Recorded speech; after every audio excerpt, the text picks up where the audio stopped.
Thank you, Mr. Chairman. I represent Las Vegas. Now, this is a place that knows a thing or two about customer satisfaction and hospitality and service. We welcome over 43 million visitors to my district every year, and many of them come through McCarran Airport, which is also in my district. Now, I've often heard my friend Jim Murin, who is the head of MGM Resorts International, say that people talk about their experience from the moment they leave their home all the way through the trip to the time they check into his hotel, and that leaves a lasting impression on them about the quality of the visit they have.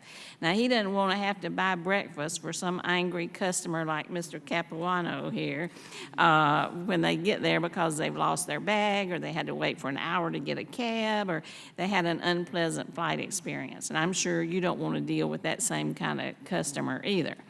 But it's no wonder that they exist. We've heard all these stories about ticketing systems crashing that leave passengers stranded, long lines passing through security, baggage fees that push customers to take their suitcases on board, and despite the fact that you say one goes up and one goes down, they're cramming them all up there, bumping into people while they do it. Add that to the xenophobic policies of the administration, who are doing this extreme vetting and checking your Facebook or email or whatever when you get on the plane. It's no wonder that people come kind of girded for battle. So I have some sympathy for what you're having to deal with. But this is my question.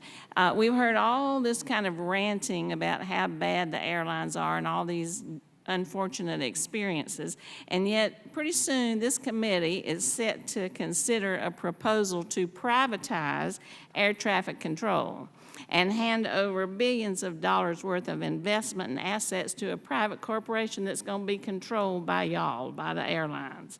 And then you'll be able to run it as you see fit. Now, I'm opposed to that for a number of reasons, primarily because of how it's going to leave customers kind of in the lurch. But my question is, what do you have to show that means you're going to be able to take over this corporation and do well by your customers from that angle any better than you do from your angle that you are now? For example, there are questions like, how much is the traveler going to have to pay to this corporation?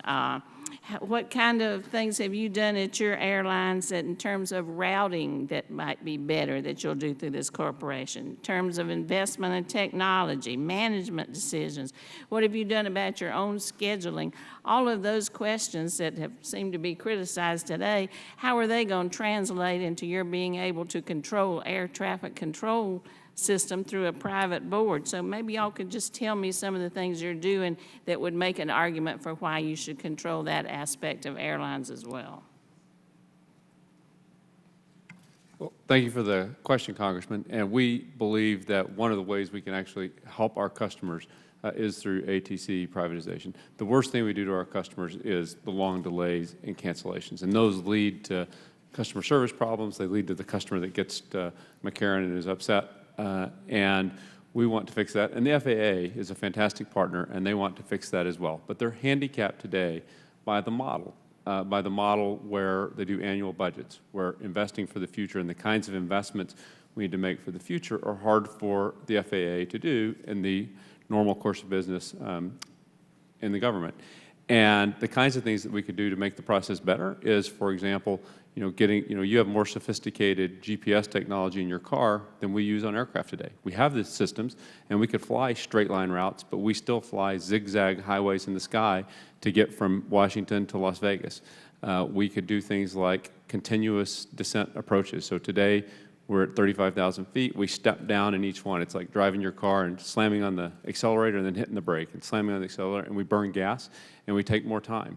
All of that could allow us to fly shorter paths and get our customers there quicker. And we believe that's one of the best things we could do for customer service is to reform the ATC program. And one of the best ways to do that is FAA privatization, not because the FAA is doing a bad job. They do a wonderful job. But the process is designed to be difficult, and particularly for making long-term investments. And what guarantee does a customer have you'll do any better job at that than you're doing now with just getting them on the plane or dragging them off? Well, while we do have bad incidents like what happened 3 weeks ago on United Airlines, we are carrying 86 million people safely this year. As all of us talked about in the last question, we're getting better at running reliable operations. And in this case, we have the exact same incentive. What's better for our customers is better for the whole air traffic system. It's better for our economy. And we have the same set of incentives. If we can fly more efficiently, that's good for our customers to get them there faster. But it's also good for fuel burn. I'm sorry, we have to take a 5-minute recess at this time.